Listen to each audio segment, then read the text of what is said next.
नमस्कार, प्रणाम आप सभी को। मेरा नाम राणा दीपू सिंह है और पॉजिटिव स्टोरी के सेगमेंट में आज हमारा दूसरा कहानी है। इस कहानी में हम बिहार के उस दिलखुश कुमार के बारे में बताएंगे जिन्होंने अपने कार्य से हमारा दिल खुश कर दिया।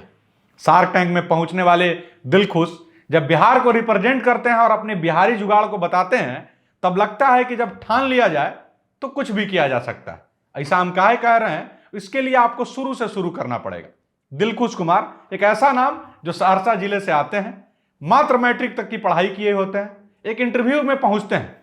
इंटरव्यू में इंटरव्यूअर उनसे पूछता है कि ये वाला लोगो पहचानते हो? एप्पल का है, आप तमाम लोग जानते होंगे। उस समय दिलखुश कुमार जो है नहीं पहचान पाते हैं। नौकरी नहीं मिलती है, कहिए तो नौकरी से उनको भगा दिया जाता है, निकाल दिया जा सकता है, जो आप चाहे कह सकते हैं। आमतौर पर लोग टूट जाता, कुछ और चीज सोचने लगता। दिलखुश के मन में बड़ा यह था कि अपने पिताजी के पास जाते हैं। पिताजी उनके ड्राइवर रहते हैं, उनसे ड्राइवरी सीखते हैं और उसके बाद ड्राइवरी करने लगते हैं।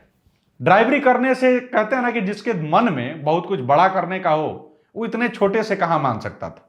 लेकिन मामला आया कि अब हम कंपनी बनाएंगे। फिर से सुनिए, मैट्रिक पास लड़का जिसको इतना भी नहीं पता है कि ये एप्पल है, वो व्यक्ति के मन में आता है और वो ठान लेता है कि हम कंपनी बनाएंगे।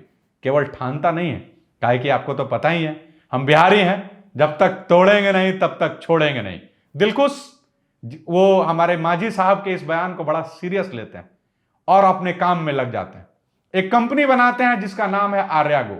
उस कंपनी को इस लेवल पे पहुंचाते हैं कि वो 80 लाख की कंपनी हो जाती है।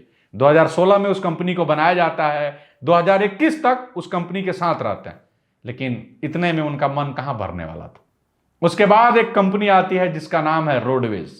अब रोडवेज क्या करती है, यह जानना और समझना बहुत जरूरी है। इससे पहले कि शार्क टैंक में वो पहुंचे क्यों, और शार्क टैंक ने उन लोगों से, उन लोग जो शार्क टैंक में बैठे हुए शार्क थे, वो लोग उनसे बहुत इंप्रेस हुआ, पैसा दिया। इससे पहले ही जानना जरूरी है कि रोडवेज आखिर क्या करता है।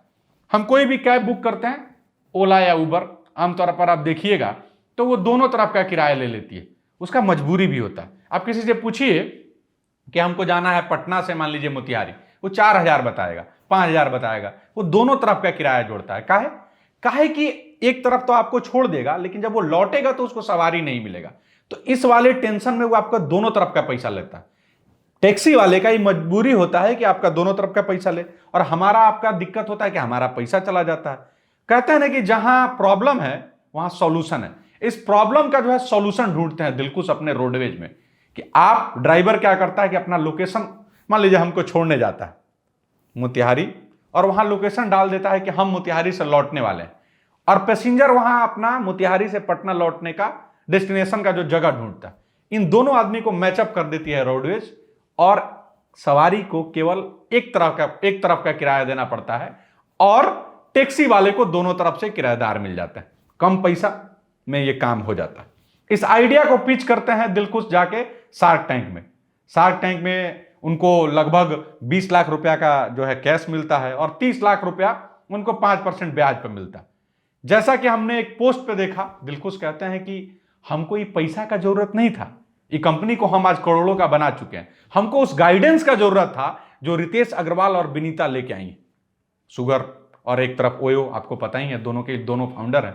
तो बिहार के दिलखुश कभी जीरो से उठ के आज हीरो बन गए हैं। ये कहानी हम आपको इसलिए बता रहे हैं कि जहां बिहार में चारों तरफ निगेटिविटी का दौर फैला हुआ है, बहुत सारा चीज है, उन तमाम लोगों के बीच में एक पॉजिटिव स्टोरी ऐसी आती है कि एक मैट्रिक पास बच्चा ये जब ठान लेता है, वो सब कुछ अपना मान लेता है और सब कुछ अपना बना लेता है। कभी जीरो से शुरू हुआ व्यक्ति हीरो बन जाता है, कभी टैक्सी ड्राइवर रहा हुआ व्यक्ति आज बिहार के सबसे बड़े कैब, आप कह लीजिए कैब का जो हमारा सिस्टम है ओला उबर, उनको पीछे छोड़कर रोडवेज है।